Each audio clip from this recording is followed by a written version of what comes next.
الحمدللہ وکفیٰ والصلاة والسلام علی عبادہ الذین اصطفیٰ اما بعد فاعوذ باللہ السمیع العلیم من الشیطان الرجیم بسم اللہ الرحمن الرحیم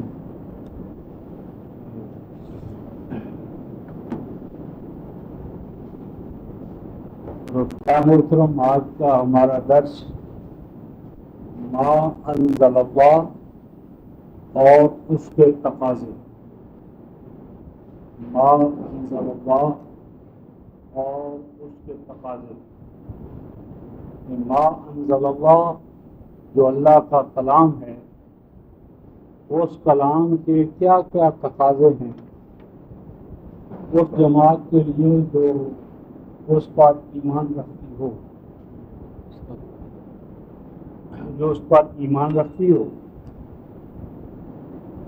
اور یہ سورہ شورى ہی کی آیت نمبر 15 جو 580 صفحے پر ہے، وہی سے ہم آغاز کر رہے ہیں. 580 صفحہ سورہ شورى، دوسری سطر اوپر سے اگر ہم نیچے چلیں. بسم اللہ الرحمن الرحیم. فاضل ذالک فضل واستقم کما امرت ولا تتبع اهواءهم وقل آمنت بما انزل الله من كتاب وامرت لاعدل بينكم اللہ ربنا وربکم لنا اعمالنا ولکم اعمالکم لا حجت بیننا وبینکم اللہ یجمع بیننا والیہ المصیر. صدق اللہ مولانا العظیم وبلغنا رسولنا النبی الکریم ونحن علی ذلک من الشاہدین الشاکرین والحمد للہ رب العالمین. فعل ذالے کا فرق ہو، پس کسی مقصد کے پیش نظر آپ دعوت کا کام شروع کریں یا دعوت کا کام جاری کریں. واستقیم، اور دعوت کے اس کام میں مستقل مزاجی سے کام کریں، ہمت کے ساتھ، مستقل مزاجی کے ساتھ اس دعوت کے کام میں جٹے رہیں، لگے رہیں. اور یہ دعوت کا کام اور اس کی استقامت کیسی مطلوب ہے؟ کما امرت، یہ کام ویسے انجام دے جیسا کہ آپ کو اس کے کرنے کا حکم دیا گیا. یعنی یہ دعوت و استقامت بھی معمولیت ہے. یہ بھی دعوت کا کام اپنے مزاج کے مطابق، اپنی پسند کے مطابق یہ نہیں ہوگا. دعوت کیا ہے، کیا نہیں ہے، دعوت کا موضوع کیا ہے، مرکز کیا ہے، اس کا فیصلہ بھی اللہ کا کلام کرے گا. کما امرت، جیسا کہ یا جس انداز میں آپ کو حکم دیا گیا ہے. اور آگے فرمایا ولا تتبع اهواءهم، اور دعوت کے اس کام میں جہاں استقامت مطلوب ہے اور یہ مطلوب ہے کہ یہ اللہ کے حکم کے مطابق ہو، منشا کے مطابق ہو. مزید برآں اس کے ساتھ یہ بھی ہے کہ جو احزاب ہیں، احزاب، گروہ، جتھے، جماعتیں، فرقے، ان کی خواہشات کے مطابق اس کام کو نہیں انجام دینا، ان کی خواہشات کا احترام نہیں کرنا، یعنی ان کی پسند و ناپسند کے مطابق دعوت کا کام چلے، ایسا نہ ہونا چاہیے. ولا تتبع اهواءهم، اور مت لحاظ کریں، خیال کریں، مت اعتماد کے قابل سمجھیں ان کی خواہشات. اور اگر وہ آپ سے کوئی الجھے تو ارشاد فرما دیں وقولی، اور اعلان فرما دیں آمنت بما انزل اللہ، میں تو ایمان لے آیا ہوں، میں تو مومن ہو گیا ہوں، میرا تو ایمان ہے، میں تو مومن ہوں، میں تو ایمان لے آیا ہوں۔ یہ نبی پاک صلی اللہ علیہ وسلم کو اللہ پاک کا حکم تھا، اور آپ نے اس حکم کی تعمیل میں یہ اعلان سنایا، بتایا، پہنچایا کہ ہم تک بھی پہنچا۔ تو فرمایا کہ آپ اعلان کیجئے کہ میں تو ایمان لے آیا ہوں، میں تو مومن ہوں۔ کس چیز کا؟ بما انزل اللہ، اس چیز پر کہ جسے اللہ تعالی نے نازل کیا ہے۔ اس میں یہ پتہ چلا رفقائے محترم کہ نبی پاک صلی اللہ علیہ وسلم یا ایھا الذین آمنوا میں شامل ہے، یعنی یا ایھا الذین آمنوا والے احکام جو ہیں وہ تمام اہل ایمان پر ہیں، اور ان اہل ایمان میں نبی صلی اللہ علیہ وسلم بھی شامل ہیں۔ تو اس سے ایک بہت بڑا مسئلہ آگے چل کر حل ہوگا ناسخ و منسوخ کے ضمن میں۔ ابھی تو میں اشارہ کر رہا ہوں کہ نبی پاک صلی اللہ علیہ وسلم ما انزل اللہ کے حوالے سے یا ایھا الذین آمنوا کے فرد ہیں، اور جنہوں نے انہیں یا ایھا الذین آمنوا کا فرد بنانے کی بجائے کچھ اور سمجھا ہے، ان سے قرآن کے بہت سے مقامات وہ حل ہونے سے وہ عاجز آئیں۔ دوبارہ نبی پاک صلی اللہ علیہ وسلم ما انزل اللہ پر ایمان لانے والوں میں اول پوزیشن کے حامل ہیں، سب سے پہلے وہ مومن ہیں۔ اور آگے فرمایا کہ وہ ما انزل اللہ ہے کیا، وہ کتنی کتابیں ہیں، کیا اللہ نے نازل کیا ہے؟ من بیانیہ ہے، یعنی ما انزل اللہ کا الہی بیان ہے۔ کیا؟ من کتاب، کہ وہ جو چیز کہ اللہ نے نازل فرمائی ہے وہ تو ایک کتاب ہے، بہت سی کتابیں نہیں ہیں، ایک ہے عظیم الشان گراں قدر رفیع المرتبہ کتاب۔ اور اس کتاب کے حوالے سے کیا حکم ہے؟ وہ امرت اور مجھے حکم دیا گیا ہے لأعدل بینکم، کہ میں اس کتاب الہی کے ذریعے تمہارے مابین عالم انسانی میں، اہل ایمان میں عدالت قائم کروں، مساوات قائم کروں، برابری کا ماحول ہو، حقوق اور فرائض میں مواقع کے حوالے سے تمام ابنائے آدم، تمام انسان، تمام امت مسلمہ اور اس کے افراد برابر کا حق رکھتے ہیں۔ قانون کی نظر میں، وسائل سے فائدہ اٹھانے کے حوالے سے، تو میں مامور کیا گیا ہوں کہ تمہارے مابین عدل کروں۔ اور عدل کے بعد ارشاد فرمایا کہ اللہ ربنا و ربکم، اور اللہ رب العالمین ہو، ہمارا بھی تمہارا بھی، چھوٹوں کا بھی بڑوں کا بھی، مسلمان ہو یا غیر مسلم، سب کو اللہ کی جو ربوبیت ہے، جسے ہم ربوبیت عالمینی کہتے ہیں، تو ربوبیت عالمینی سے استفادے کے مواقع سب کے لیے کھلے ہوں، مومن اور مسلم، کافر اور مومن، اس کا کوئی امتیاز نہ ہو۔ تو حیات دنیا میں جو بنیادی ضروریات زندگی کی فراہمی ہے وہ برابر ہے، اور امت پر، خلافت پر فرض اور واجب ہے تو اس کو فراہم کریں۔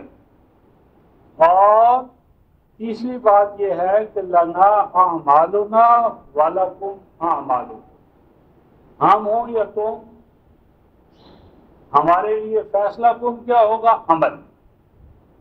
گویا کہ عمل وہ بنیادی حقیقت ہے کہ جس پر جزا و سزا کا، کسی کے بلند مرتبہ ہونے یا فروتر ہونے کا تمام دار و مدار کس بات پر ہے؟ عمل پر، یعنی مجرد قول نہیں، قوالیہ نہیں، زبانی کلامی جمع نہیں، عمل جو ہے وہ بنیادی حقیقت ہے، اور عمل ہی کے حوالے سے بات آگے چلے گی ہمارے مابین اور تمہارے مابین۔ لا حجت بیننا و بینکم، اور عمل میں تو ہم لگیں، عدل کو قائم کریں، ربوبیت عالمینی کا قیام ہو، اور ان بنیادی مسلمات پر لا حجت بیننا و بینکم، اس میں آپ جھگڑے، حجت بازیاں، دلیل بازیاں اس طرح کا ماحول نہ چاہیے۔ جس چیز پر تمہارا ایمان ہے تم اس کو عمل میں لاؤ، ہمارا جس پر ایمان ہے ہم اسے عمل میں لا رہے ہیں۔ اور مزید برآں یہ کہ اللہ یجمع بیننا، انجام کار آخر کار ہم نے اپنے رب کے ہاں، اللہ کے ہاں ہم نے جمع ہونا ہے۔ یوم الجمع ہے جس میں کوئی ریب نہیں ہے، وہ اولین و آخرین سب کو جمع کرے گا۔ اور وہاں جمع کیوں ہوں گے؟ کہ جو اعمال ہیں ان کی جزا یا سزا پائیں۔ اور فرمایا کہ وہ جو اجتماع کبیر ہے یوم الجمع کا، وہ تو بظاہر تمہیں دور نظر آتا ہے، لیکن یہ دیکھو وَإِلَيْهِ الْمَصِيرُ، اور ابھی سے، آج ہی سے، اسی لمحے سے تم ہر سٹیپ تمہارا، ہر لمحہ تمہیں اس یوم الجمع کے قریب کر رہا ہے۔ وَإِلَيْهِ الْمَصِيرُ، اور انجام کار آخر کار اسی کی طرف تم بڑھ رہے ہو۔ سارن یسیر و سیرن سواد کے ساتھ ہو تو ایک حالت سے دوسری حالت میں تبدیل ہو جانا۔ جس طرح پانی برف بن جائے، برف پانی بن جائے تو ہم کہتے ہیں سارس سلج ماءن، یا سارن ماؤ سلجن، پانی برف بن گیا یا برف پانی بن گئی۔ تو یہ جو الہ المصیر ہے، مراد یہ ہے کہ تم تو ہر لمحے، ہر آن اس اللہ کے قریب ہو رہے ہو، موت کے قریب ہو رہے ہو، حیات دنیا سے دور ہو رہے ہو۔ تو اس قیامت کو کہیں دور نہ سمجھو، اس لیے کہ من مات فقط قامت قیامت ہو، جب انسان کی موت آ گئی تو موت ہی سے تو قیامت ہے، کیونکہ اب واپسی تو ہے نہیں، اب تو آگے ہی بڑھنا ہے، پیچھے ہٹنے کا کوئی امکان نہیں ہے۔ تو یہ تو رفقائے محترم ان الفاظ کے بارے میں ابتدائی بات چیت ہوئی۔ اب یہ جو ارشاد فرمایا رفقائے محترم کہ قل آمنت بما انزل اللہ من کتاب وامرت لاعدل بینکم، تو یہ ما انزل اللہ اور اس کے تقاضے دو یہاں پر ہمارے سامنے آ چکے ہیں۔ نمبر ایک ایمان، اور نمبر دو عدل کا قیام، عدل کا قیام۔ اور عدل کے قیام کے حوالے سے رفقائے محترم ہم دو مقام اور دیکھتے ہیں۔ سورہ الحدید 57 سورہ،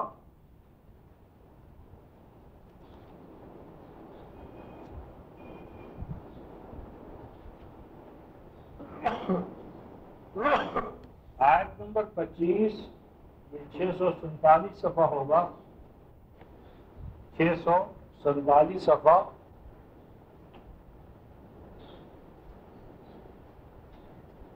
آیت نمبر 25 سورہ الحدید۔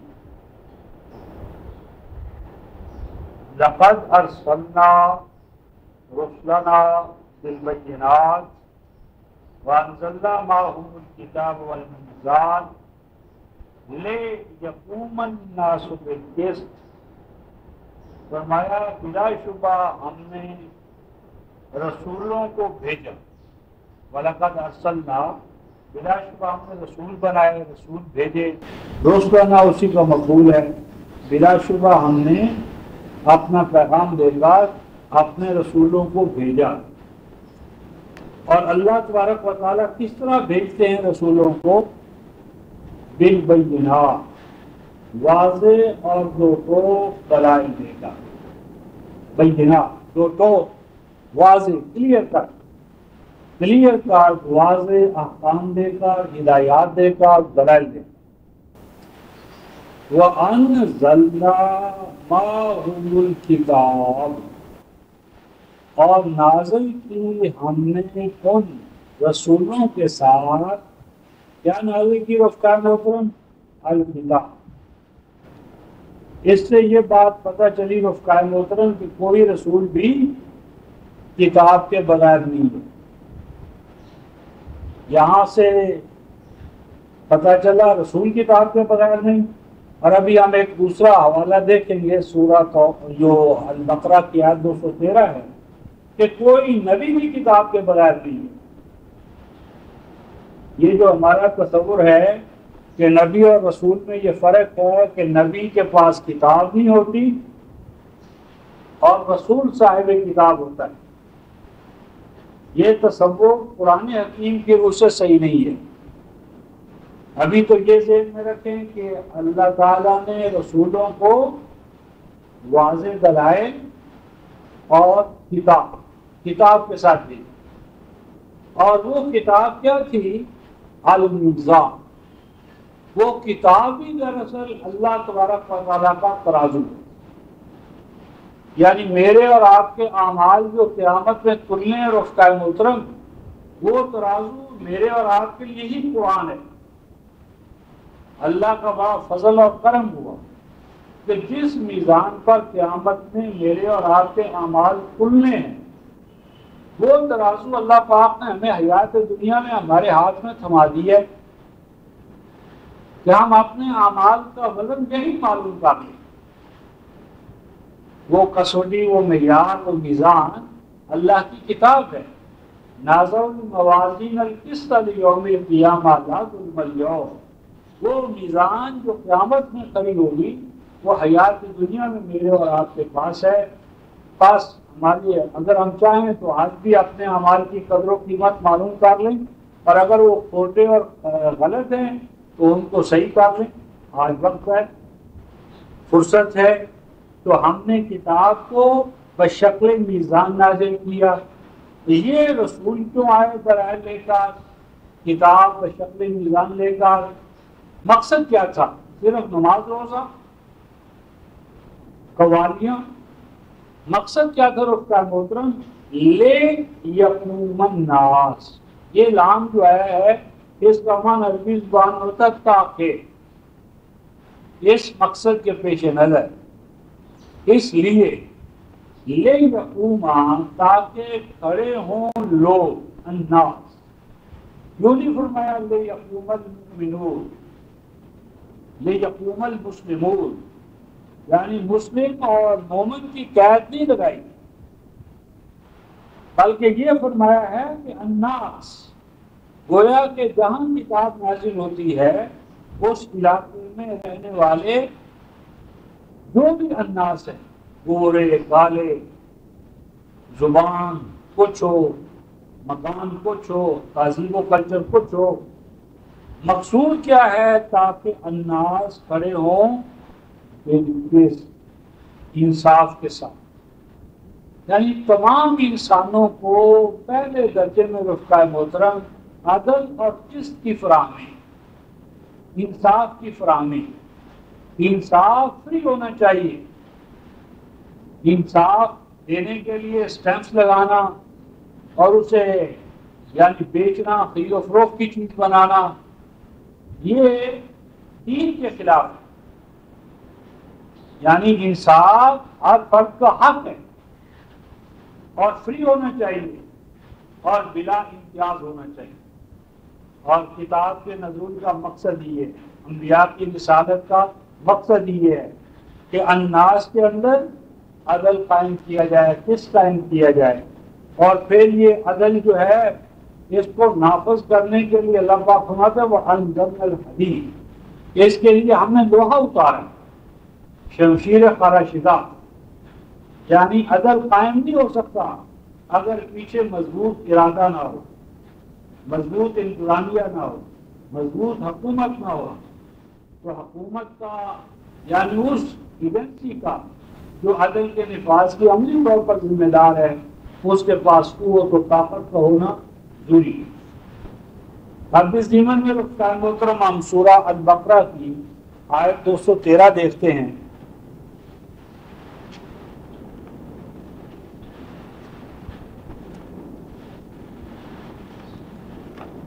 سورہ البقرہ آیت 213،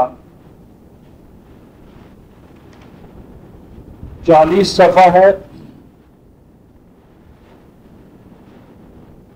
کان الناس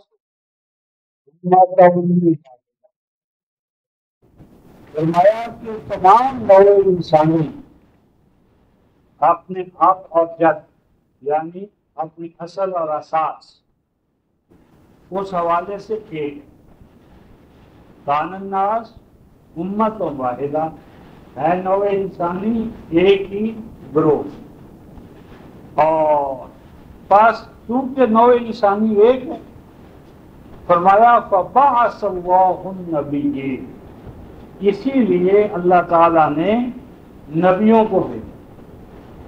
اب اگر وہ حوالہ ذہن میں رہے 57-25 کا، تو اس میں تھا وَلَقَدْ أَرْسَلْنَا رُسُلَنَا، رسولوں کو بھیجا، اور یہاں فرمایا فَبَعَثَ اللَّهُ النَّبِيِّينَ، اللہ نے نبیوں کو بھیجا۔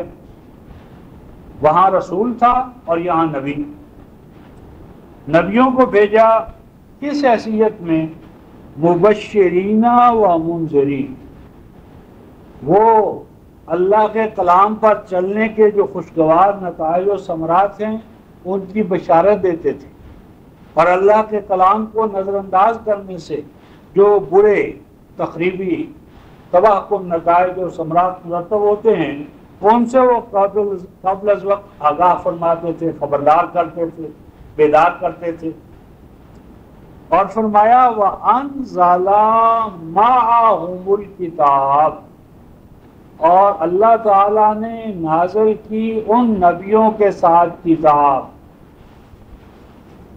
یعنی وہاں تھا کہ رسولوں کو بھیجا اور ان کے ساتھ کتاب نازل کی، یہاں فرمایا کہ ہم نے نبیوں کو بھیجا وَأَنزَلَ مَعَهُمُ الْكِتَابَ، اور ان سب کے ساتھ کتاب نازل کی، یعنی نبیین جمع کا صیغہ ہے، معہم جمع کا صیغہ ہے، تو اللہ تعالیٰ نے کسی نبی کو بغیر کتاب کے نہیں بھیجا۔ یہ جو ہمارا تصور ہے کہ جی نبی وہ ہوتا ہے جس کے پاس کتاب نہ ہو، اسی سے پھر اہل قادیان کو یہ موقع ملا کہ تم تو خود مانتے ہو کہ نبی بغیر کتاب کے ہوتا ہے، تو اگر مرزا صاحب کوئی کتاب نہیں لائے تو آپ کو کیا تکلیف ہے؟ ہم کہتے ہیں کہ اللہ کا کلام اس بات کو رد کرتا ہے کہ نبی ہو اور کتاب نہ ہو۔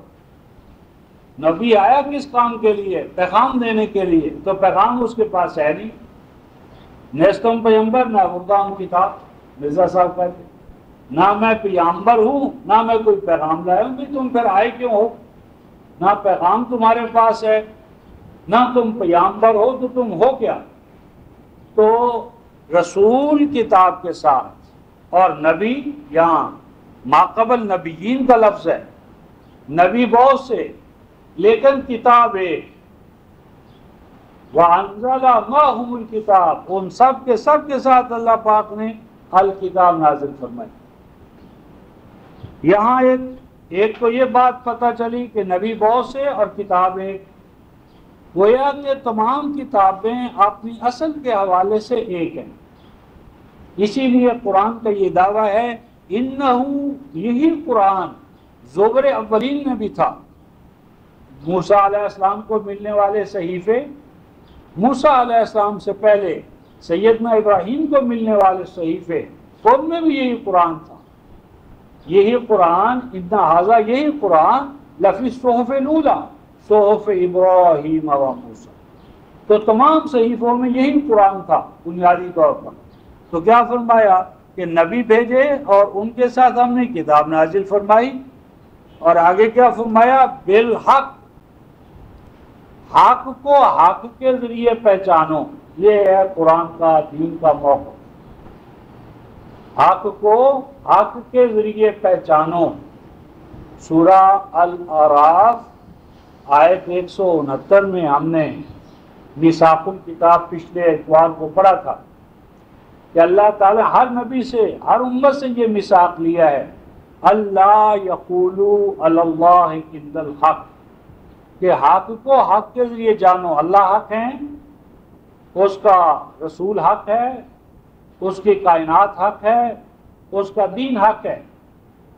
یہ حقوق پہچاننے کے لیے قول الحق، اللہ کا کلام حق ہے، سورہ الانعام آیت نمبر 73۔ بس حق کو حق کے ذریعے جانو، حق کو غیر حق کے ذریعے نہیں جانا جا سکتا، یقین کو یقین والوں ہی سے حاصل کیا جا سکتا ہے۔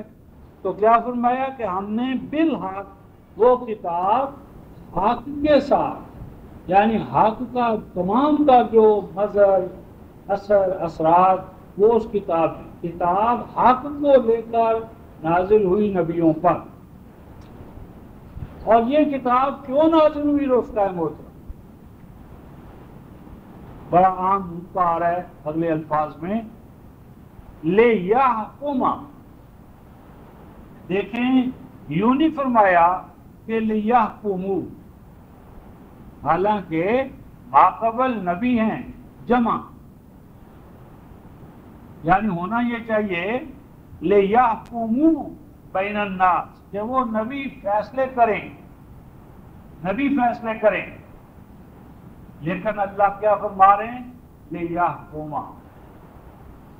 آپ لِیَحْکُمَ ہے ضمیر واحد، فعل واحد ہے، اور اس کا مرجع ہوا جو ہے، ضمیر جو ہے وہ ماقبل لوٹے گی اس کی طرف جو واحد ہوگا. تو ماقبل دو چیزیں ہیں، انبیاء جمع کی شکل میں، النبیین جمع، مبشرین جمع، منذرین جمع، معہم جمع. یہ جمع کے صیغے ہیں چار. لیکن ایک چیز مفرد ہے، وہ کیا ہے؟ الکتاب. لہذا لِیَحْکُمَ کی جو ضمیر فاعل ہوا ہے اس کا مرجع الکتاب ہے، تاکہ وہ کتاب فیصلے کرے.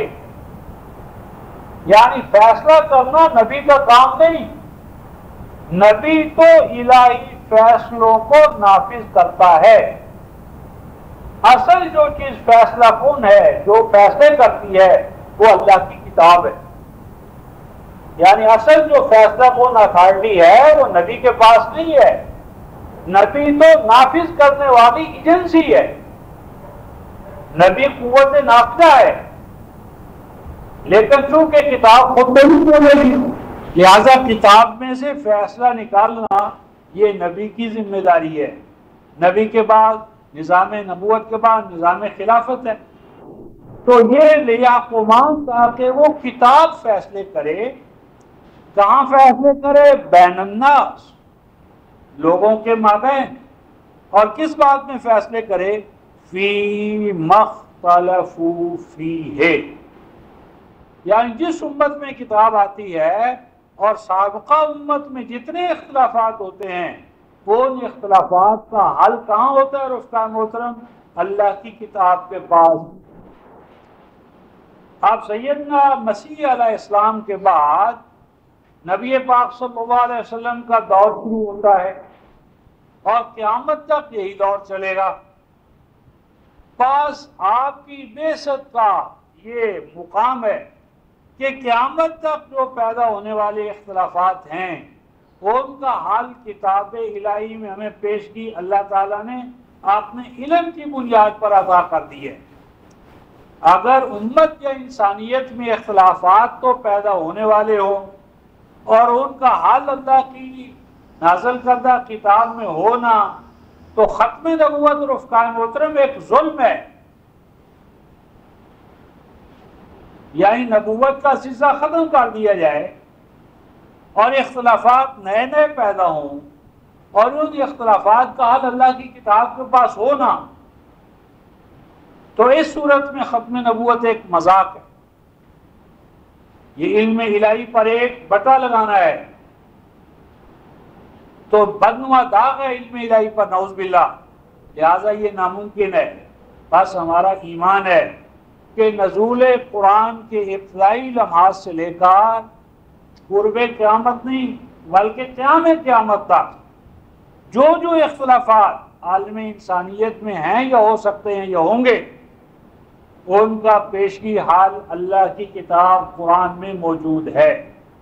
اگر اس کے بارے میں ہم آج ڈاؤٹ فل ہیں تو اس لیے کہ ہم نے انسانی کتابوں کو کھولا ہوا ہے اور اللہ کی کتاب پر تالا لگا لیا ہے. اس کو کبھی کھولتے ہیں تو صرف مردوں کو ثواب پہنچانے کے لیے، چومنے یا چاٹنے کے لیے. اصلاً تو مانتے ہیں کہ اللہ کی کتاب ناقص ہے. اس نقص کو ہم دور کرتے ہیں، کہیں یعنی رسول کی روایات کے نام پر، کہیں فقہاء کے فقہ کی اساس پر، کہیں امت کے اجماع کی اساس پر. تو اصل اصول اختلافات کے حل کا اللہ کی کتاب میں موجود ہے اور اسے موجود ہونا چاہیے. کیوں کہ یہ تمام اختلافات کا حکم ہے، فیصلہ کن سند اور اتھارٹی ہے، تو ہم نے کتاب نازل کی تاکہ وہ کتاب فیصلہ کرے ان تمام چیزوں میں کہ جن میں امت یا امتوں میں اختلافات ہیں۔ اور آگے ایک بہت بڑا معرفت کا نقطہ ہے رفقائے محترم، کیا فرماتے ہیں؟ وَمَا اخْتَلَفَ فِيهِ إِلَّا الَّذِينَ أُوتُوهُ، بڑا زبردست اصول، نہیں اختلاف پیدا کرتے کتاب الہی میں، نہ اختلاف پیدا کیا اس کتاب الہی میں کسی دور میں بھی، مگر اختلاف کون پیدا کرتے ہیں رفقائے محترم؟ اِلَّا الَّذِينَ أُوتُوهُ، وہی کتاب پیدا کرتے، اختلاف پیدا کرتے ہیں جن کو کتاب دی گئی ہوتی ہے، یعنی کتاب میں اختلاف کتاب والے ہی پیدا کرتے ہیں۔ قرآن میں اختلاف قرآن والوں ہی نے پیدا کیا ہے، یہود و نصارہ نے نہیں۔ یہود و نصارہ باہر سے آ کر ہمارے اندر اختلاف پیدا نہیں کر سکتے، اگر وہ پیدا کر بھی دیں تو ہمارے لیے قابل قبول نہیں ہوگا۔ ہاں، یہود و نصارہ اسلام کا لبادہ اوڑھ لے، جس کا قرآن میں اگلی سورہ آل عمران کی آیت 71-72 میں ذکر ہے کہ بہت سے یہود و نصارہ اسلام کا لبادہ پہن کر تمہارے اندر کھڑے ہو جائیں گے۔ تو اختلاف جب بھی پیدا ہوگا رفقائے محترم کتاب والوں سے ہوگا، باہر والا اختلاف پیدا کر کے امت میں رائج نہیں کر سکتا، کیونکہ امت کو اس پر اعتبار ہی نہیں ہوگا۔ تو اختلاف جب بھی پیدا ہوتا ہے رفقائے محترم علماء سے پیدا ہوتا ہے، باقی علماء سے پیدا ہوتا ہے، باقی علم وہ اختلاف پیدا کرتا ہے۔ سورہ شورى کی آیت 14 میں ہم نے یہ پڑھا تھا، وَمَا اخْتَلَفَ فِيهِ، نہ اختلاف کیا انہوں نے مگر جب علم آ گیا، کیسا علم؟ بغیم بینہم، باغی علم۔ علم اور علماء جب بغاوت پر کمر بستہ ہو جاتے ہیں تو وہ کتاب الہی میں اختلاف پیدا کرتے ہیں۔ مثلا اب لا تقرب هذه الشجرہ، اب شجرہ کو آپ پڑھیں تو روایتی حوالے سے پتہ نہیں چلے، کوئی کہے گا یہ گندم کا درخت ہے، کوئی کھجور کا درخت کہہ رہا ہے، کوئی انگور کا درخت کہہ رہا ہے، کوئی کچھ کہہ رہا ہے، کوئی کچھ کہہ رہا ہے۔ تو نوجوان نسل کہتی ہے کہ آخر شجرہ ہے کیا؟ شد پریشاں خاومن استا سکتے تعبیر ہا، تو اس کا حل یہ ہے رفقائے محترم کہ کتاب کے بارے میں جو اختلاف بھی پیدا ہو یا ہو جائے، سورہ شورى کی آیت نمبر 10 کا حوالہ دیتا ہوں، وَمَا اخْتَلَفْتُمْ فِيهِ مِنْ شَيْءٍ فَحُكْمُهُ إِلَى اللَّهِ، جس مسئلے میں بھی تمہارے اور میرے مابین اختلاف ہو اس کو اب خود فیصلہ نہ کرنے کے لیے بیٹھ جاؤ، فَحُكْمُهُ إِلَى اللَّهِ، اس کے لیے اللہ کی طرف آؤ۔ سورہ شورى آیت نمبر 10۔ اب ہم نے چاہا کہ ہم اللہ کی طرف آئیں، کیسے آئیں؟ وہ عرش والا، ہم فرش پہ بیٹھے ہوئے، وہ ہمہ تواں اور ہم ہمہ نادان، تو ہم فرش والے عرش والے کو کیسے اس سے کنیکشن یا رابطہ قائم کریں؟ اس کا حل سورہ الانعام آیت 115 فرمایا افغیر اللہ ابتغی حکما وهو الذی انزل الیکم الکتاب مفصلا، فرمایا کہ جب اس اللہ کے سوا کوئی اور حکم نہیں تو میں کسی اور کے پاس کیوں جاؤں؟ میں تو اللہ کے علاوہ کسی کے پاس نہیں جاؤں گا۔ اور آگے کیا فرمایا؟ فرمایا وَأَنزَلَ إِلَيْكُمُ الْكِتَابَ مُفَصَّلًا، اس اللہ نے تمہارے اور میرے مابین اختلافات کا حل، ان کا سلوشن عطا کرنے کے لیے کتاب مفصل نازل فرما دی ہے۔ سورہ الانعام آیت 115۔ پس اس کتاب مفصل قرآن پاک میں زندگی کے ہر مسئلے کا جو اختلافی پہلو ہو سکتا ہے اور کر دیا گیا ہے، اس کا حل اللہ کی کتاب میں موجود ہے، اور اگر ہمیں نہیں مل رہا تو ہمارے تدبر کی کمی ہے، قلت تدبر ہے، سوء فہم ہے۔ کتاب اللہ کے بات میں ہم کہیں الجھے ہوئے ہیں اور کتاب اللہ کو اس انداز میں لے رہے ہیں جو کتاب اللہ کا اپنا پھیلایا ہوا اور بتایا ہوا نہیں۔ تو کیا فرمایا کہ نہ اختلاف کیا اس کتاب میں مگر انہوں نے کہ جن کو وہ کتاب دی گئی تھی، من بعد ما جاءتهم البینات، حالانکہ ان کو کتاب ہی نہیں دی گئی تھی، کتاب کے ساتھ واضح بین دو ٹوک آیات عطا کی گئی تھی، بینات یعنی واضح احکام، ہدایتیں، دلائل، شواہد، یعنی گرنا اور افتائے محترم رات کی تاریکی میں کوئی گر جائے اتنا قصور نہیں ہے جتنا کوئی شخص دن میں گرے اور پھر دوپہر کو گرے، نصف النہار پر سورج ہے، اور پھر کوئی کھاد اور کھائی میں گرے تو وہ موت الزام۔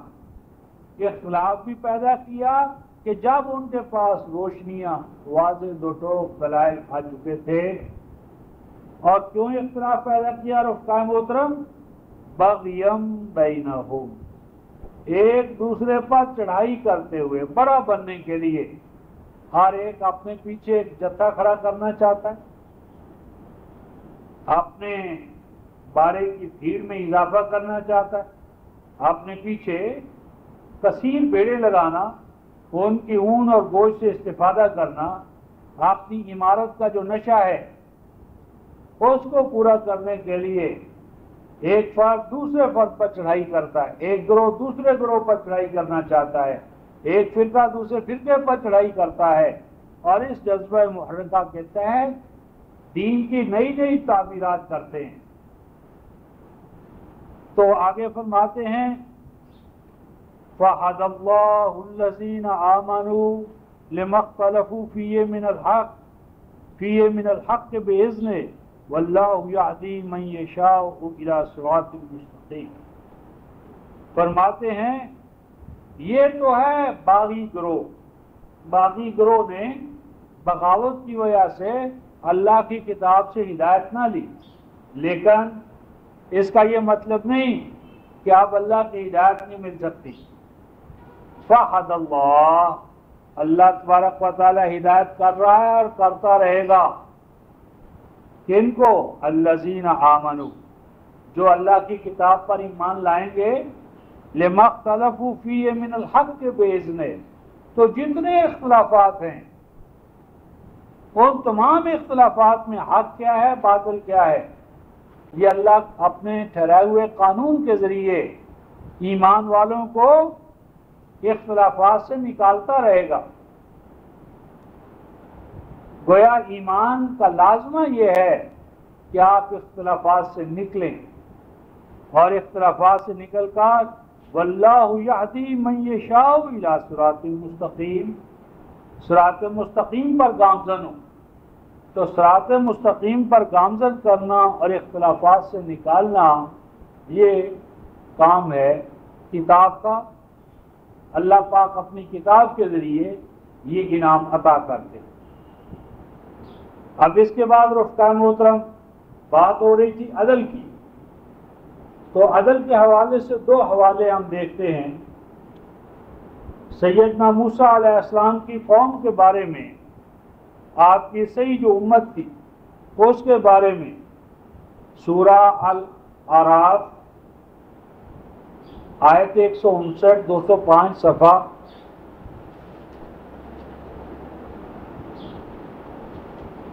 205 صفحہ 159 آیت سورہ الاعراف، وَمِن قَوْمِ مُوسَىٰ أُمَّةٌ يَهْدُونَ بِالْحَقِّ وَبِهِ يَعْدِلُونَ، اور قوم موسیٰ میں ایسے افراد، ایسی امت قائم رہی، اور قوم موسیٰ میں امت تھی، گروہ تھا، جماعت تھی وہ امت اور گروہ کیسا تھا اس کا محترم؟ کیا اس کی تعریف کی خوبی تھی، کمال تھا؟ یہدون بالحق، وہ اللہ کے نازل کردہ حق کے ذریعے لوگوں کی رہنمائی کرتے تھے، یعنی رہنمائی کا فریضہ اپنی خواہشات کے مطابق، پسند و ناپسند کے مطابق نہیں، رہنمائی کرو اللہ کے نازل کردہ حق کے ذریعے۔ اور آگے کیا فرمایا؟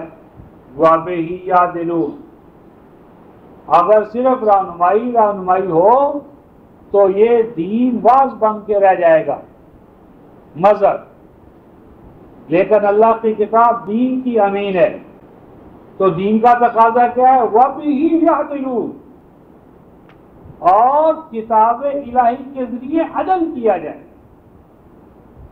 بہی کو مقدم کیا ہے، بہی یعنی اس کتاب ہی کے ذریعے، کتاب ہی کی بنیاد پر، یعدلون عدل کیا، عدل کرتے تھے۔ امت یعنی قوم موسیٰ کے بہترین افراد کون تھے؟ جو ہدایت بھی کرتے تھے اپنی کتاب کے ذریعے، اور اپنی کتاب کے ذریعے عدل بھی قائم کرتے تھے۔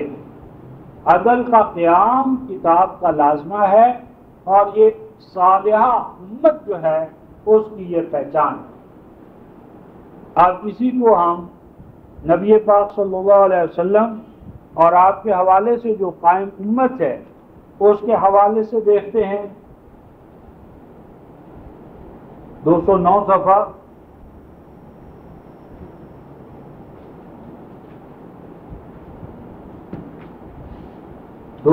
صفحہ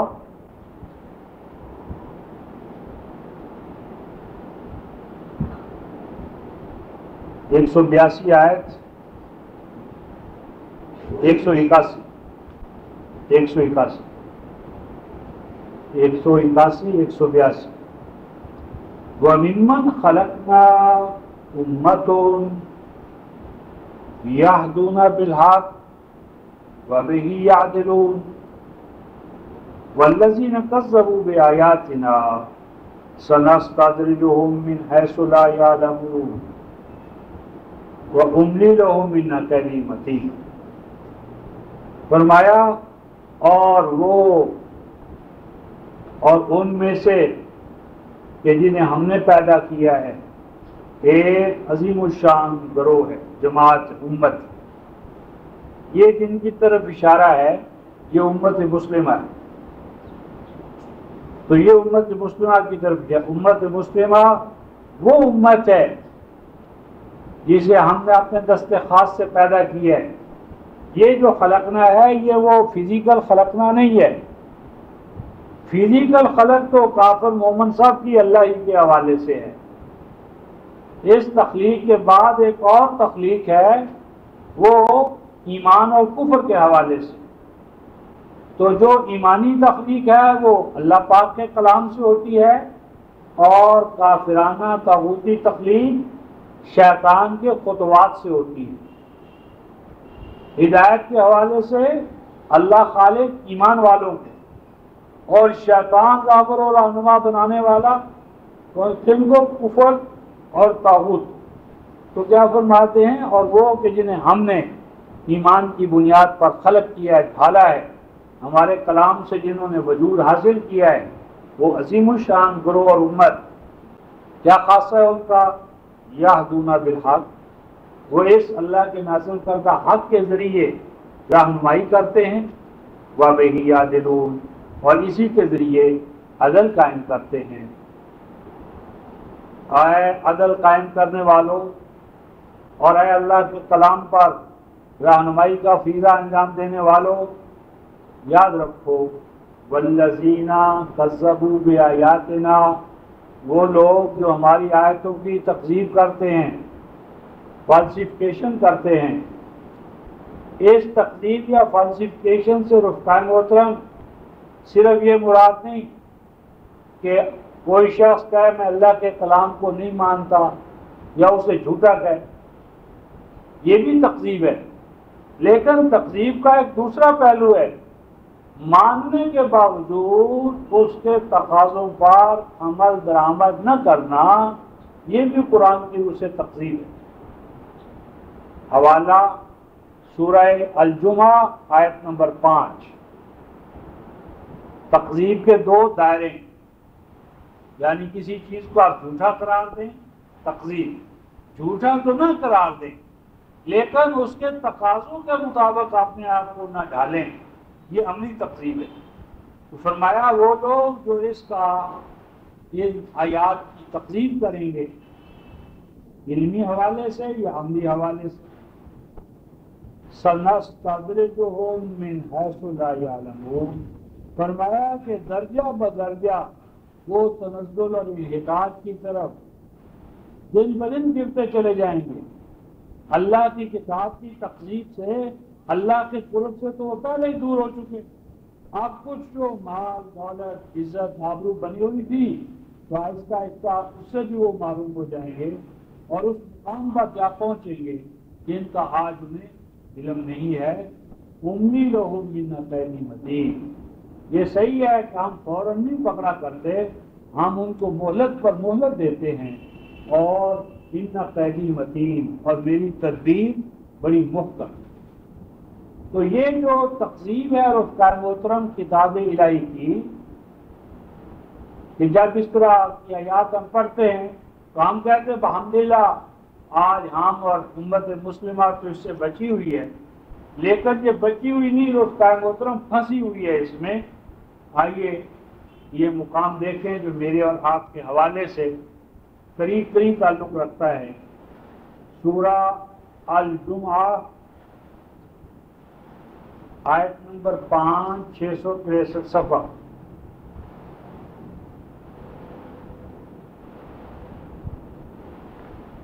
صفحہ 5، دوسری سطر اوپر سے نیچے۔ مثل الذین حملوا التوراة ثم لم يحملوها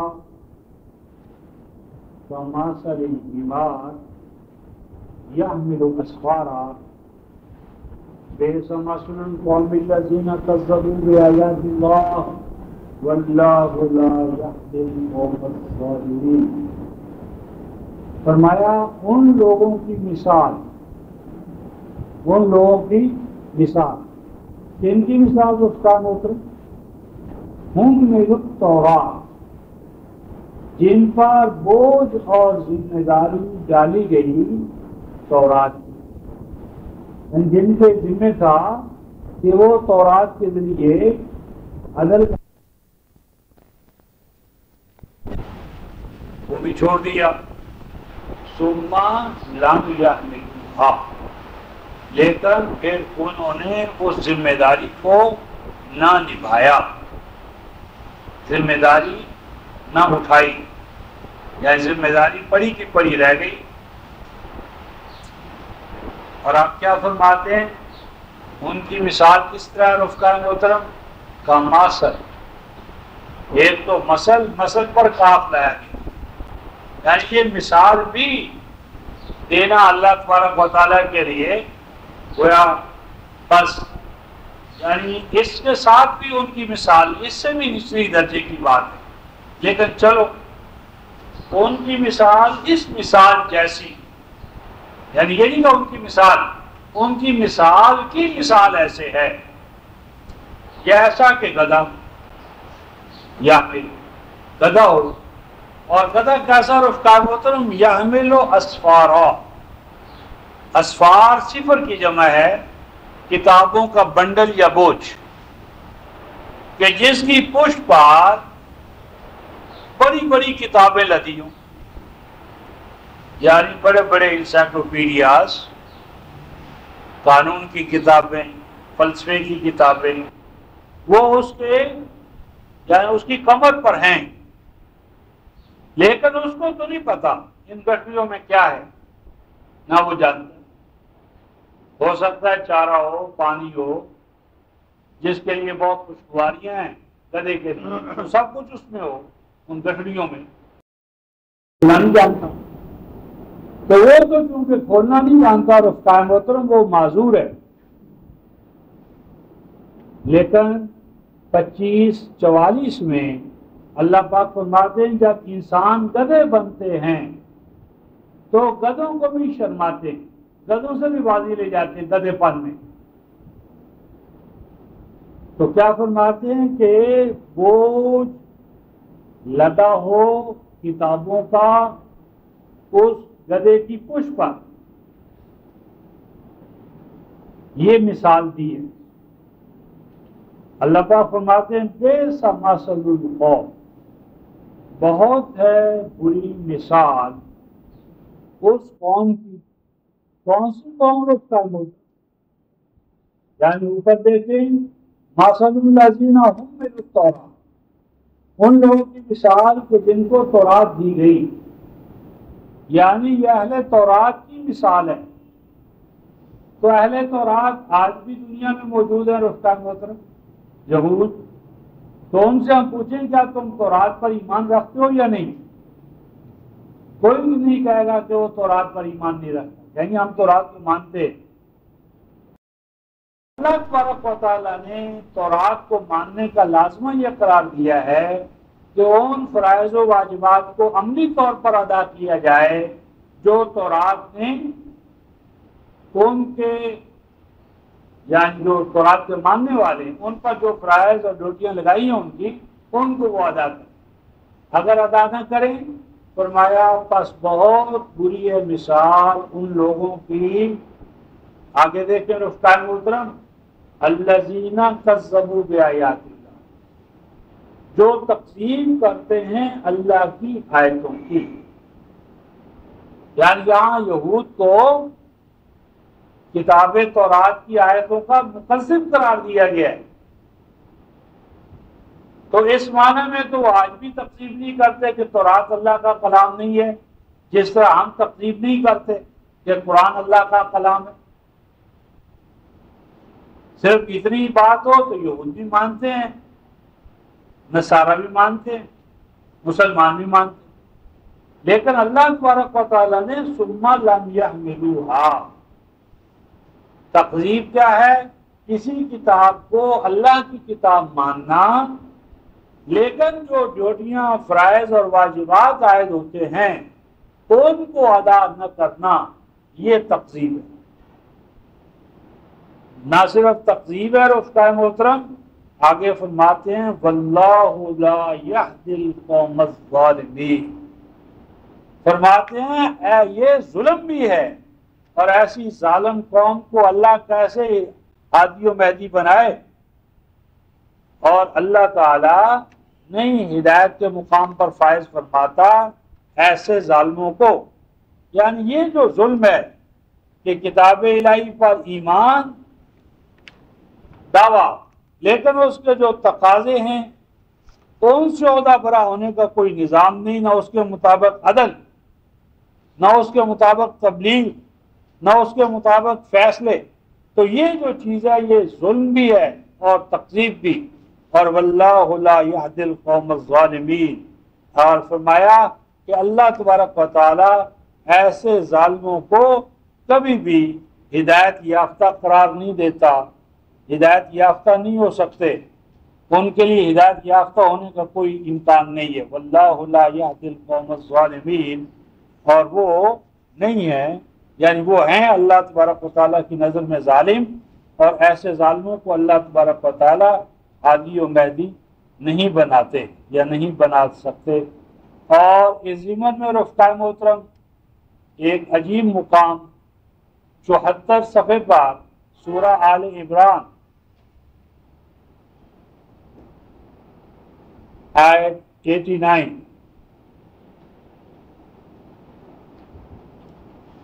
یہ 86-87 دو آیتیں،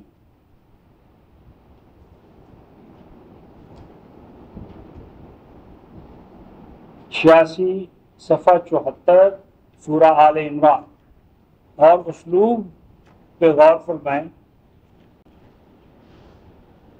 کیف یہدی اللہ قوما، کیف، ہاؤ اٹ از پاسبل، کیوں کا، کیسے، کیف، کیف یہد اللہ قوما، کیوں کار کیسے اللہ ہدایت یافتہ بنائے، ہدایت یافتہ قرار دے، کن کو رفقا محترم؟ قومن، ایک ایسی قوم کو، یعنی اس قوم کو اللہ تعالیٰ کیسے ہدایت یافتہ قرار دے، ہادی و مہدی بنائے؟ کیسی قوم رفقا محترم؟ فرمایا کافروا بعد ایمانہم، یعنی ہے تو وہ کفر، حالت اس کی کفر کی ہے، اور یہ کفر کب ہے؟ بعد ایمانہم، مومن ہونے کے بعد، یعنی دعویٰ ان کا ایمان کا ہے اور عملی زندگی کافرانہ ہے۔ یہ ہے کفر بعد الایمان، دعویٰ ایمان کا اور عمل کافرانہ۔ وَشَاهِدُوا أَنَّ الرَّسُولَ حق، اور 5 اوقات علل اعلان، اشہد ان لا الہ الا اللہ واشہد ان محمد رسول اللہ، شہادتوں پر شہادتیں دے رہے ہیں، خطبات جمعہ میں بھی، اذانوں میں بھی شہادتیں، شاہدوں شہادت دیتے ہیں۔ کیا شہادت دیتے ہیں؟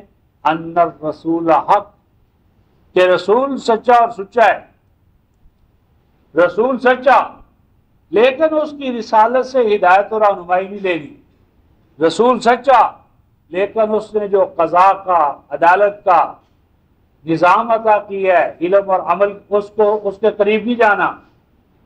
رسول کے نام پر انگوٹھے چومیں گے، لیکن ساتھ ہی ساتھ مانیں گے کہ رسول پہ جادو ہو گئے، رسول یہودی لونیوں کے جادو میں آ گئے، اور پتہ نہیں نعوذ باللہ کہاں تک حالت پہنچا دی۔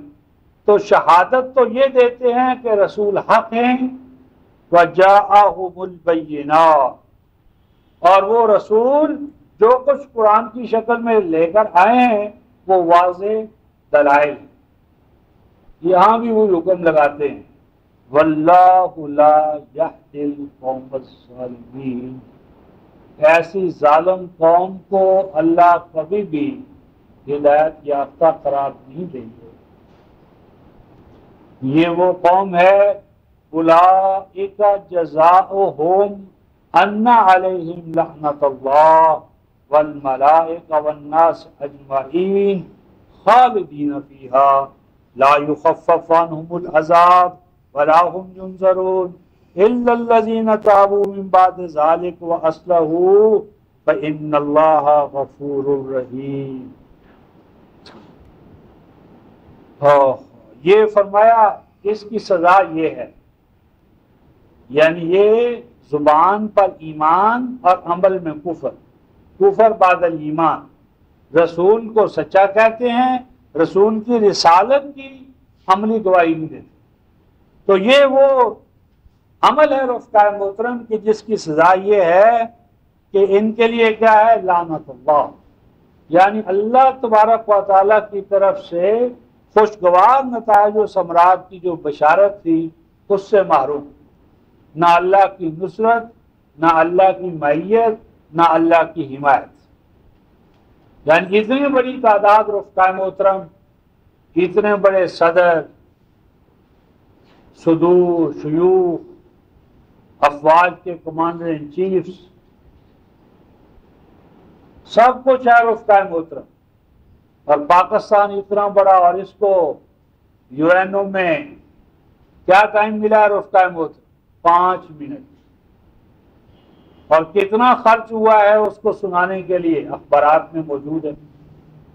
اور رفقا محترم پوری امت مسلمہ کے لیے آج یہ تعصب کا مقام نہیں کہ اس کا قبلہ اول جو ہے رفقا محترم وہ یہود کے قبضے میں ہے، مانتے ہیں بیت المقدس قبلہ اول ہے اور قبضہ یہود کا ہے، اور یہ منتیں کر رہے ہیں کہ کم از کم بیت المقدس کا مشرقی حصہ ہی ہمیں دے دو۔ وہ کہتے ہیں مشرق ہو یا مغرب ہمارا ہے، ہم نہیں دینے کے۔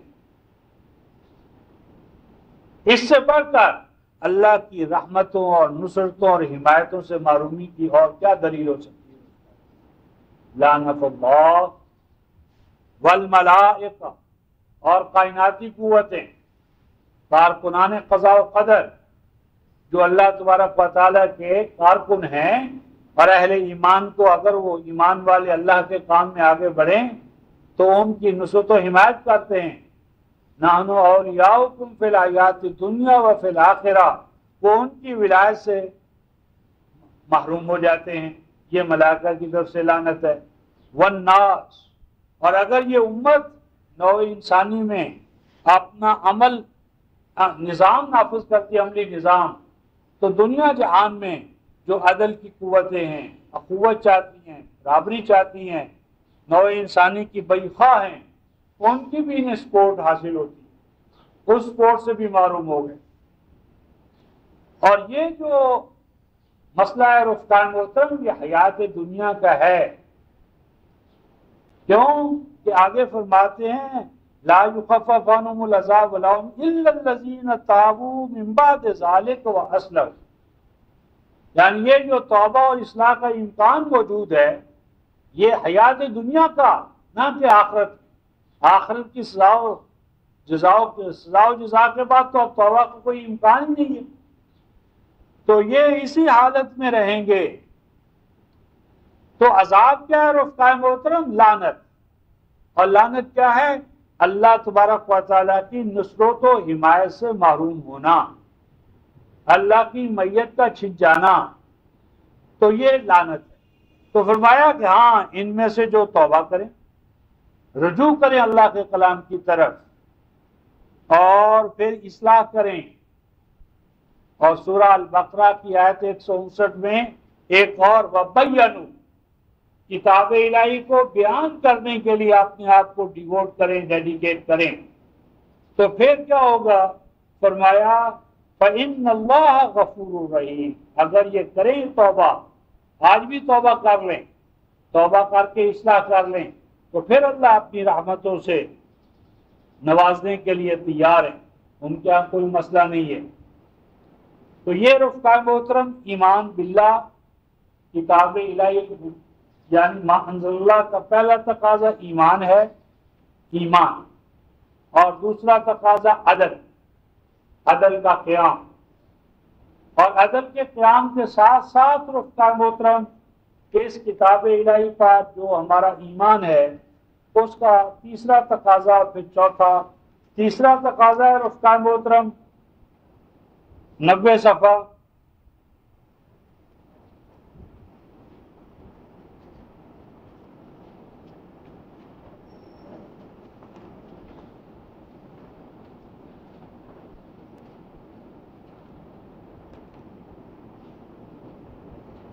صفحہ، نیچے سے چوتھی سطر، آیت 187،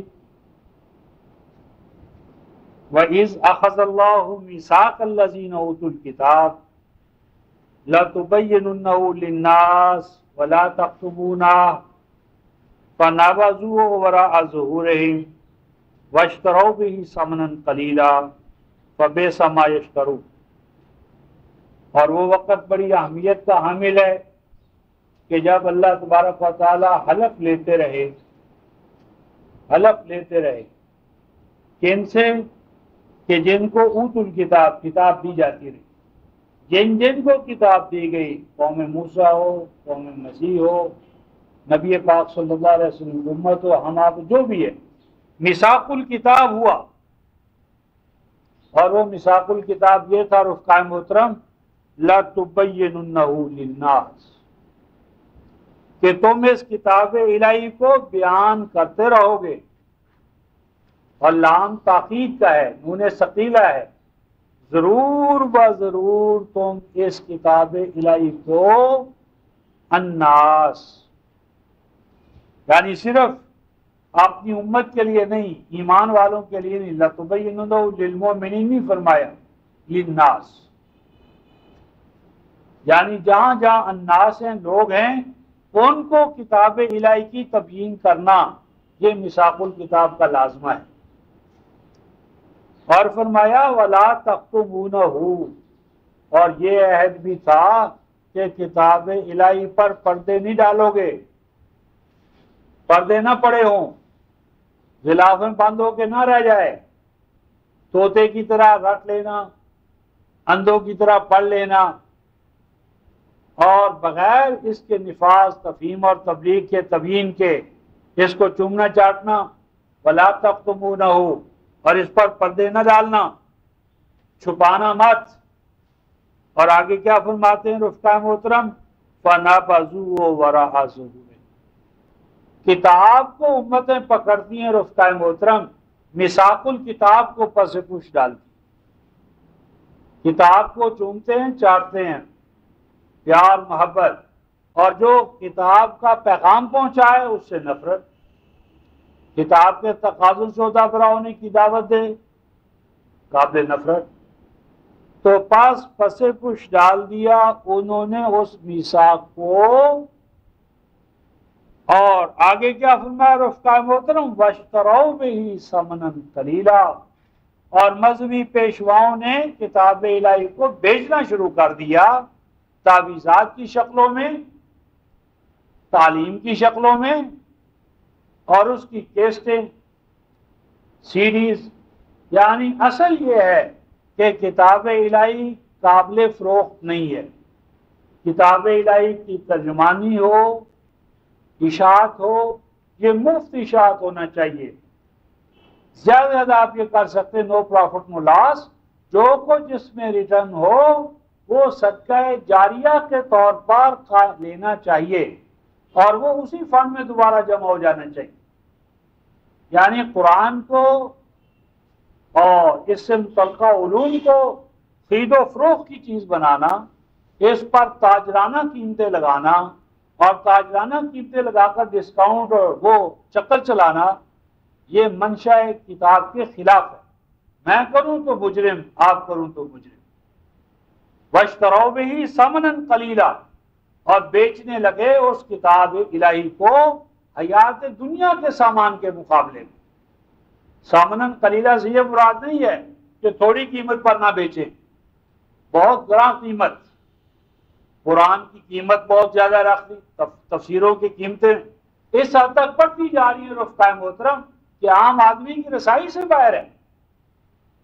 کہاں سے آدمی لائے 5,000 7,000 10,000 کہ یہ پہلی جلد، یہ دوسری جلد، یہ فلاں، یہ مطالب، یہ تفہیم، یہ فلاں۔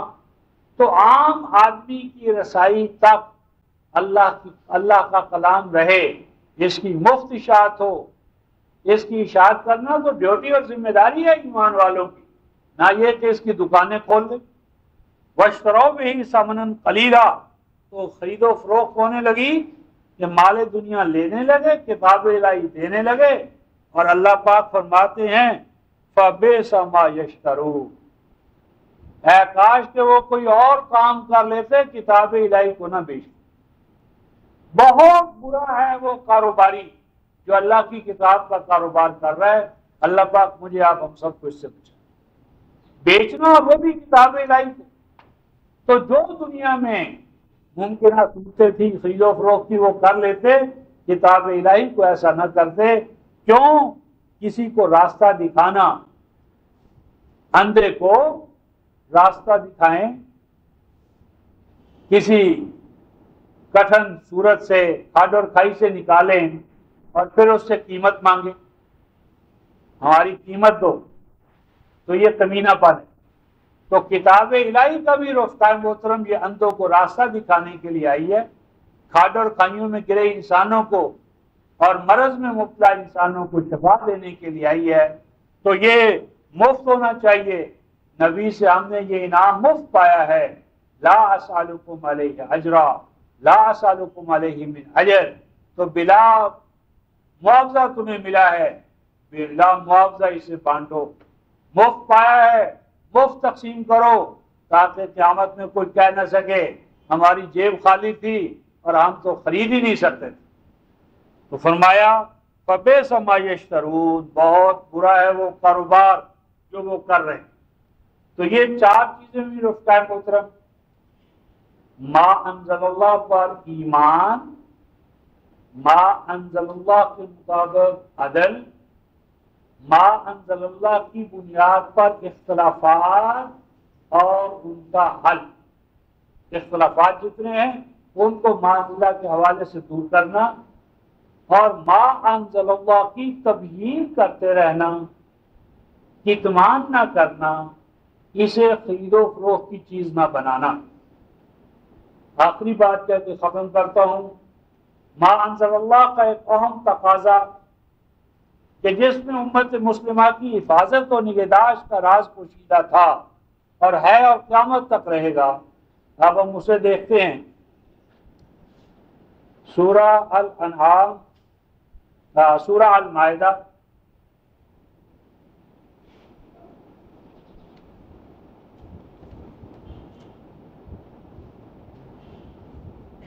آیت 67 صفحہ 143۔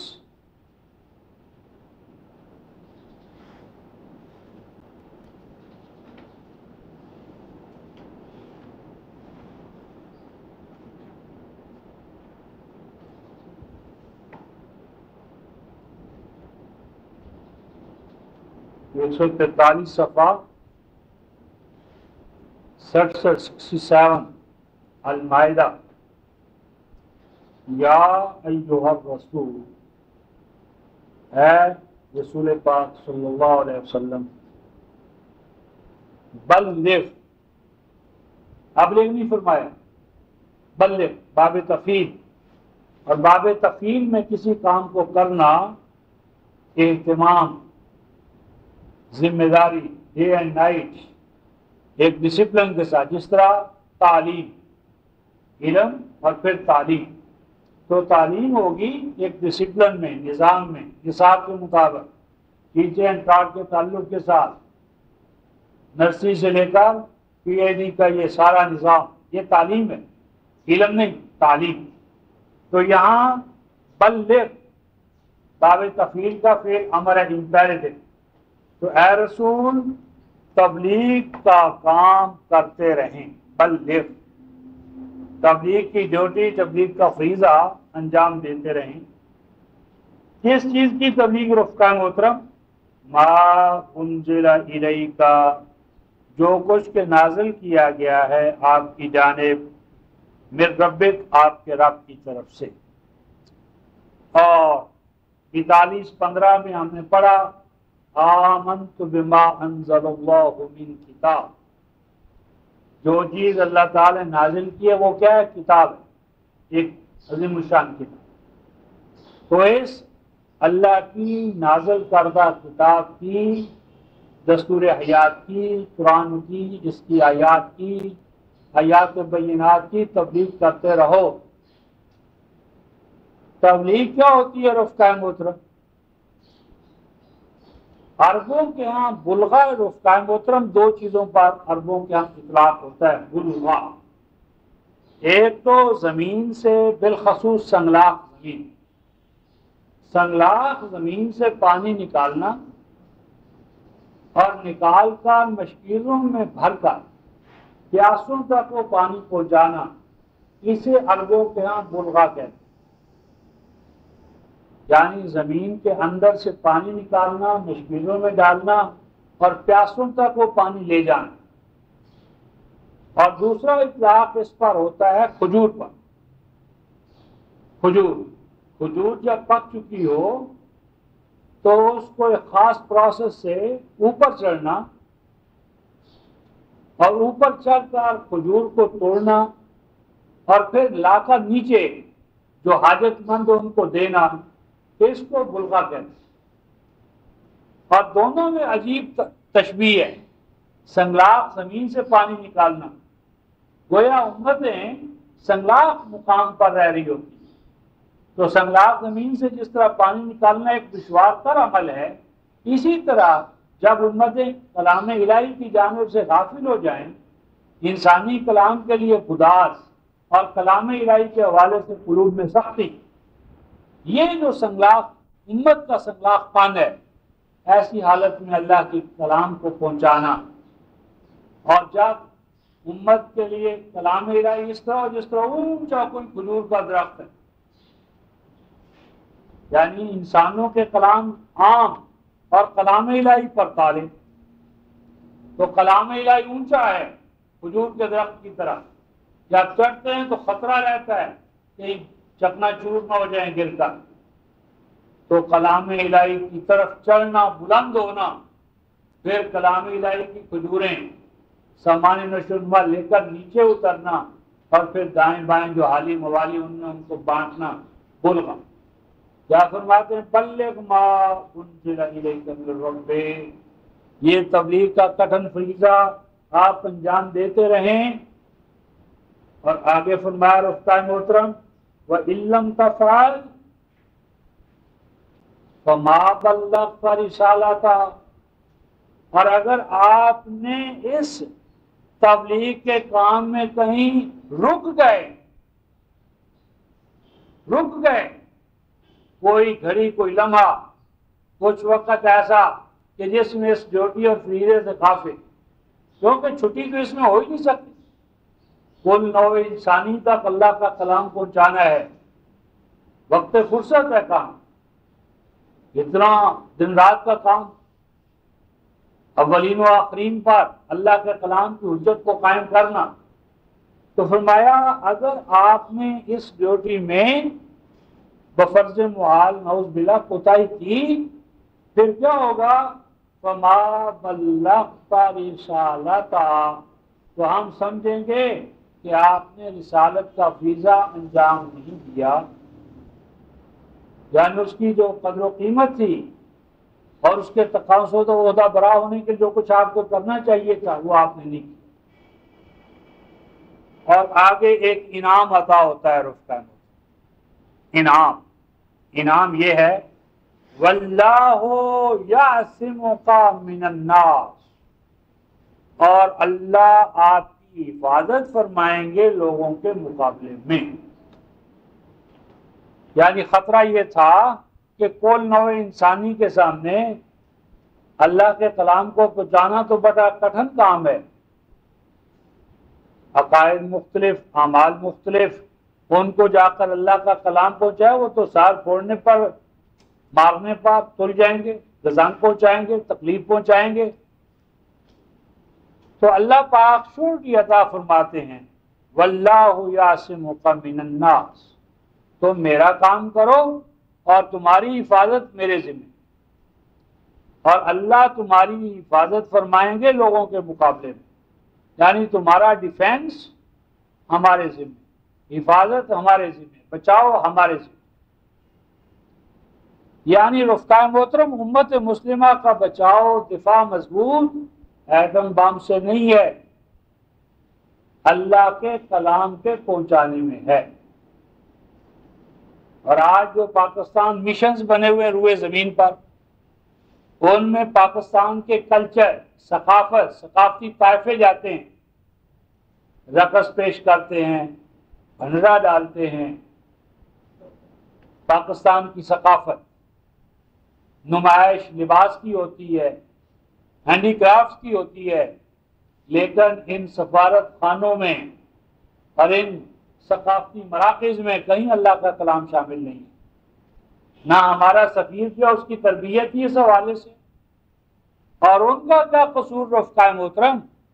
ہمارے دینی مدارس، یہ جامعہ شفیہ، مدنیہ اور کن کے غوثیہ قطبیہ، ان میں کسی میں بھی قرآن رفتہ محترم بائے بسم اللہ سے والناس تک ٹیکسٹ بک کے طور پر شامل نہیں ہے. یعنی آخری درجے میں کیا ہے ہمارے پاس؟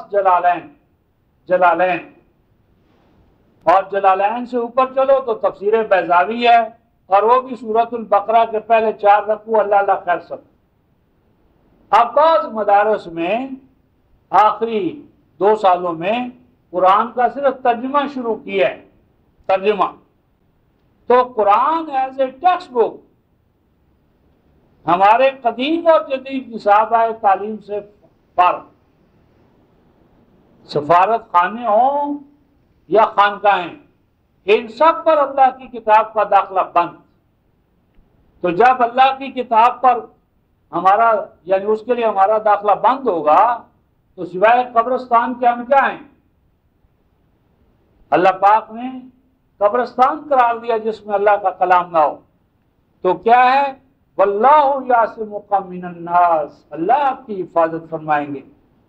یہاں تو نبی پاک صلی اللہ علیہ وسلم کی حفاظت ہے، تو کہنے والے کہہ سکتے ہیں کہ اللہ کے رسول کی تو اللہ نے حفاظت کرنا تھی، آپ کی اور میری تو ہو نہیں سکی، تو یہ بھی غلط ہے۔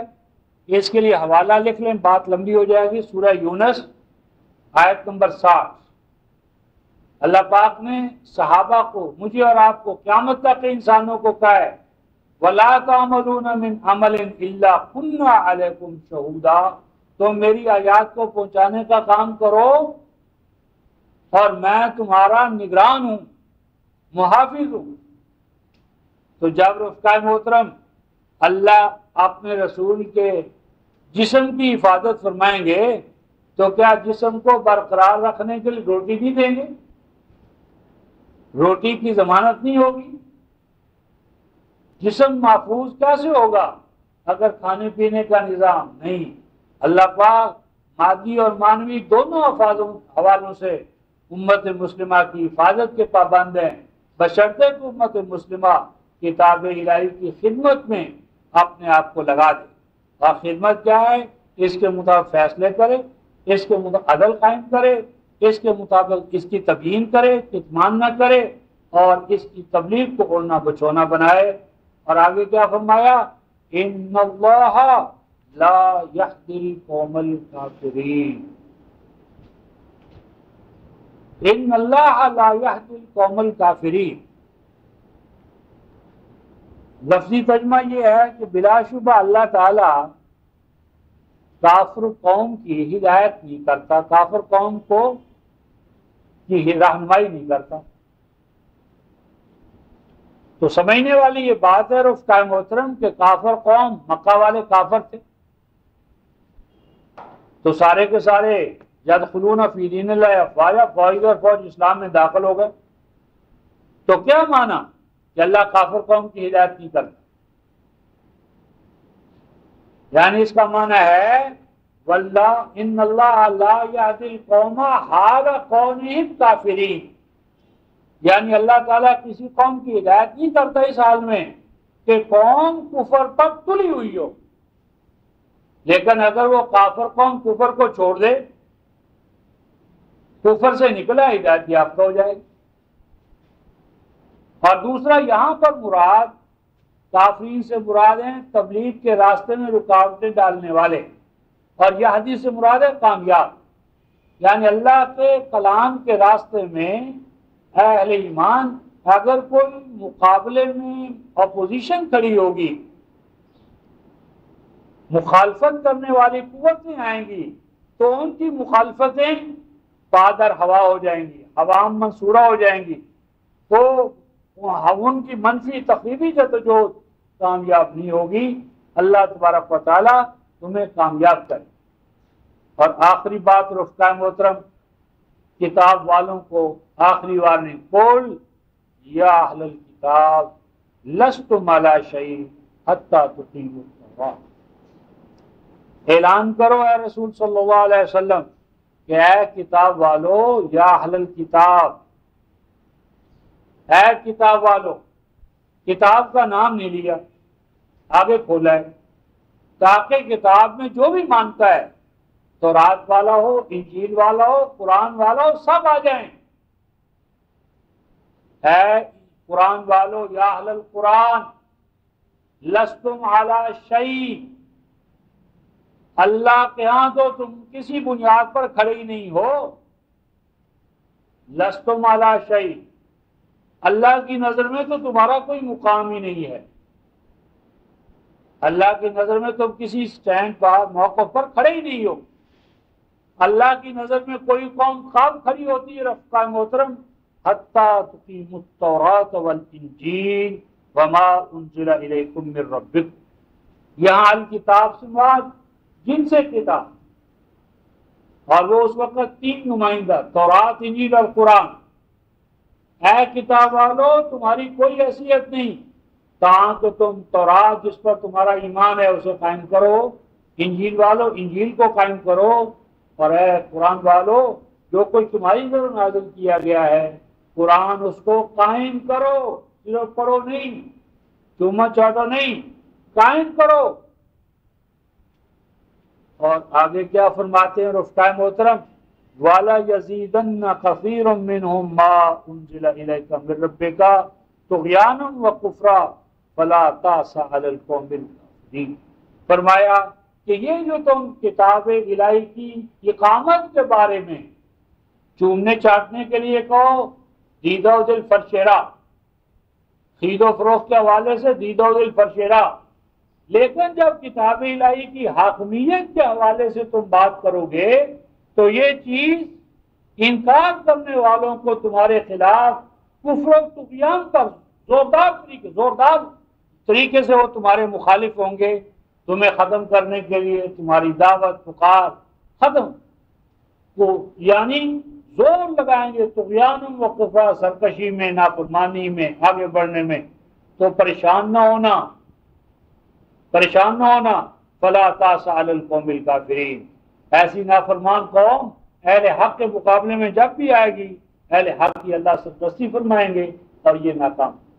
تو یہ رفقائے محترم 5 تقاضے اس وقت ہمارے سامنے آئے ہیں۔ اللہ تبارک و تعالیٰ مجھے اور آپ کو اور مسلمہ کے فرد کو اللہ پاک اپنے کلام کے ہر تقاضے سودا برا ہونے کی توفیق عطا فرمائیں۔ آخر دعوانا ان الحمد للہ رب العالمین۔ تو